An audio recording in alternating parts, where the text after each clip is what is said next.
इस वक्त एक बड़ी खबर आ रही है पश्चिम बंगाल से। जी हां, आपको बता दें कि पश्चिम बंगाल में अब मदरसों में भी प्रार्थना गीत के रूप में वंदे मातरम गाना अनिवार्य कर दिया गया है। तो पश्चिम बंगाल से आ रही है ये बड़ी खबर। आपको बता दें कि शुवेंदु अधिकारी सरकार ने ये बड़ा फैसला लिया है। सीएए के बाद शुवेंदु सरकार का ये बड़ा फैसला, जिसमें मदरसों में वंदे मातरम गाना अब अनिवार्य कर दिया गया है। स्पष्ट रूप से कहा गया है कि मदरसों में प्रार्थना गीत के रूप में पहले वंदे मातरम गाना अनिवार्य किया जाएगा और जितने भी सरकारी सहायता प्राप्त मदरसे हैं या फिर मान्यता प्राप्त विद्यालय हैं, उसमें सभी छात्रों को प्रार्थना सभा में वंदे मातरम गाना होगा। जो मदरसे सरकारी सहायता प्राप्त नहीं है, उन पर भी यही नियम लागू होगा।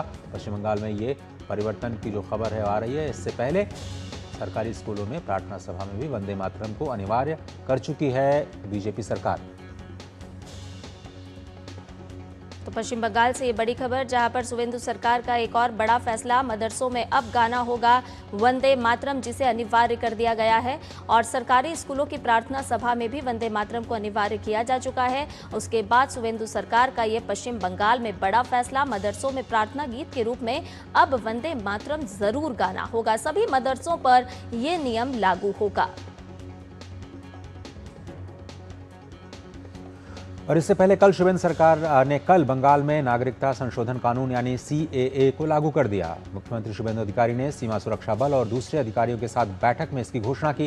उन्होंने कहा कि संसद द्वारा कानून बनने के बाद पिछली ममता बनर्जी सरकार ने वोट बैंक की रणनीति की वजह से इसे लागू नहीं किया था। मुख्यमंत्री ने स्पष्ट किया कि 31 दिसंबर 2024 तक बांग्लादेश समेत अधिसूचित देशों से जो योग्य लोग सीएए के तहत भारत और पश्चिम बंगाल आए हैं, उन्हें कोई परेशानी नहीं होगी।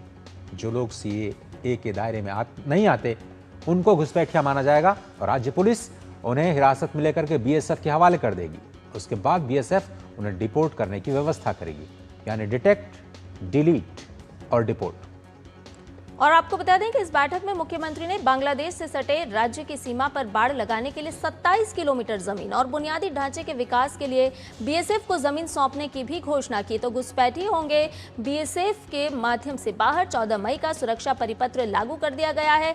सरकार ने पिछली राज्य सरकार से भारत बांग्लादेश सीमा पर बाड़ लगाने के काम के लिए पर्याप्त जमीन देने की मांग की थी, लेकिन आपको याद होगा कि ममता सरकार ने इसे मंजूरी नहीं दी थी। अब जैसे ही शुवेंदु अधिकारी ने ये कमान संभाली है पश्चिम बंगाल की बतौर मुख्यमंत्री, तो ये भी कहा कि राज्य सरकार और केंद्र सरकार सीमा सुरक्षा और अवैध प्रवास रोकने के लिए मिलकर काम करेंगे। और ये मिलकर काम करने की जो बात कही गई, वो कहीं ना कहीं साफ होती हुई, स्पष्ट होती हुई नजर भी आ रही है।